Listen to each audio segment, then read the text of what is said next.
আমরা পুলিশ বিভাগ হাই হয় আমরা ওসি সাহেব হাই হয়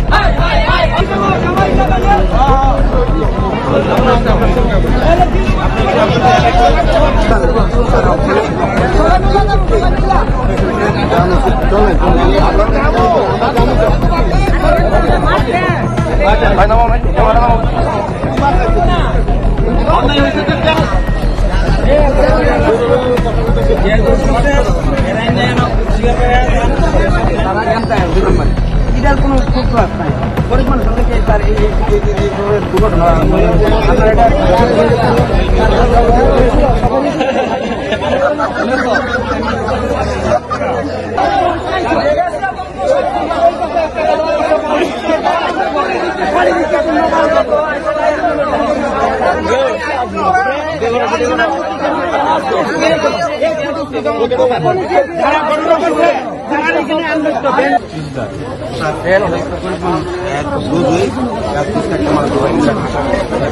ঘটনাটা হয়েছে যে এখানে আজকে একটা নিরাজ ছেলে কাজ কর্ম করে একা রোজ রোজ গাছ কাটটা আজকে সন্ধ্যার সময় বাড়ি যাওয়ার পথে এর পুলিশের দ্বারা এএসআই দ্বিজ চন্দ্র দাস এর নেতৃত্বে এরা একটা নিরীহ ছেলেরা এভাবে রক্তাক্ত করছে। কি নাম ওনার যারা মারছে?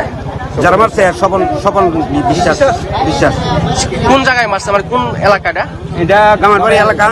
এখানে ইলেকট্রিক অফিসের পাওয়ার হাউসের সামনে এরা মাইরা ডেনো গলা দিচ্ছে চারিদিকে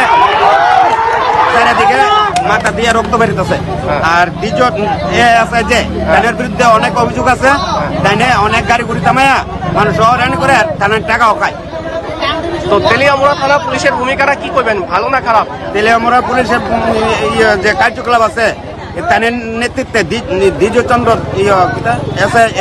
দ্বিজচন্দ্র দাস যে তাদের বিরুদ্ধে অনেক অভিযোগ আছে। আমরা এদিকে দাঁড়াইলে প্রায় সময় দেখা যায় গাড়ি ঘুরে থামায় তাদের পকেট পরে রুজু করে টাকা। সারাদিন কাম করে একটু ড্রিঙ্ক করছি, ড্রিঙ্ক করে বাড়িতে যেতে আসলো, ওর মাছ মাংস লইছে, বাচ্চারা লাগার টিফিন লইছে।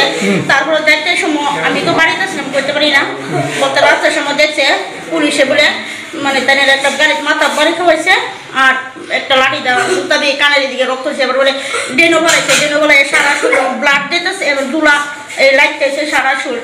কোন জায়গায় মধ্যে এসে ঘটনা? গামাইবাড়ি ইলেকট্রিক অফিসের সামনে। কি নাম তাই? স্বপন বিশ্বাস। তো কি করে? সব কাজে আমরা করি, মানে গাছ টাছ কাটে কি পুলিশে মারছে? পুলিশে